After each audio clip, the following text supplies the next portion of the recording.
We're showing you where they work. We've showed you how they use force. Police officers say both play a part in how they do their job. But some might even say the nature of that job changes when race becomes a factor. Give me the beer, man. Thank you. Officer Lonnie Gall stopped 2 African Americans in the 3 nights our crew followed him. George 503. We're code 4. This one here for an open container, and this one. What's going on, man? I just got all mixed up, man. A stop that ended with a warning ticket for going the wrong way on a one-way. There you go, man. Let me see the beer, man. Officer Gall stopped 3 Hispanics over 3 days. He wrote a couple of tickets at this one traffic stop for open containers. Another stop. Stay there. Stay there. When bartenders thought this man had a gun. Somebody said he had a gun. We're just making sure he ain't got a gun. Okay. One more when he arrested this man for public intoxication. The other hand back there. Yeah, keep it back there. Officer Gall stopped 2 white men. Put your hands behind your back. Both incidents ended with use of force. Taser! Taser! Both ended in arrests.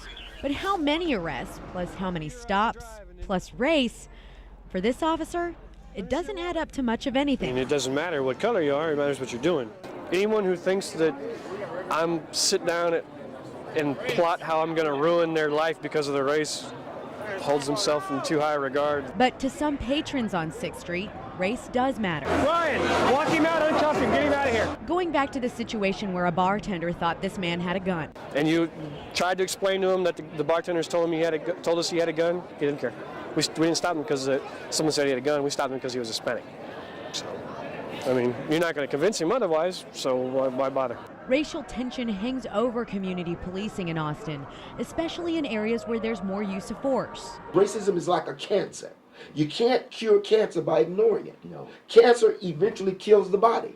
Austin will die as a city if it does not deal with racism. We want to raise the awareness of the citizens in Austin, Texas.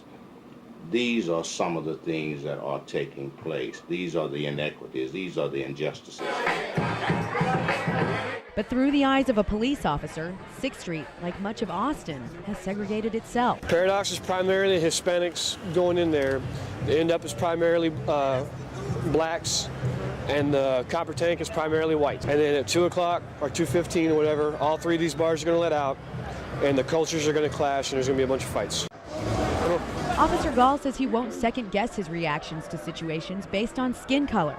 But he realizes some of those reactions might come into question. What worries me and a lot of other cops are the armchair quarterbacks, are the people that are already predisposed to thinking that we are racist. Gall boils it down to just another detail of the job. I knew that was going to happen from the beginning. I start no trouble, man. I start no trouble, man. You know. City leaders admit racial disparity runs deeper than what law enforcement deals with.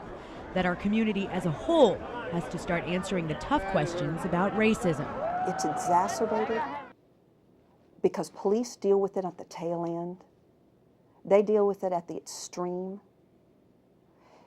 So the focus and the outcome is more dramatic, is more tragic when police are involved. Dramatic and frustrating for officers looking for backup.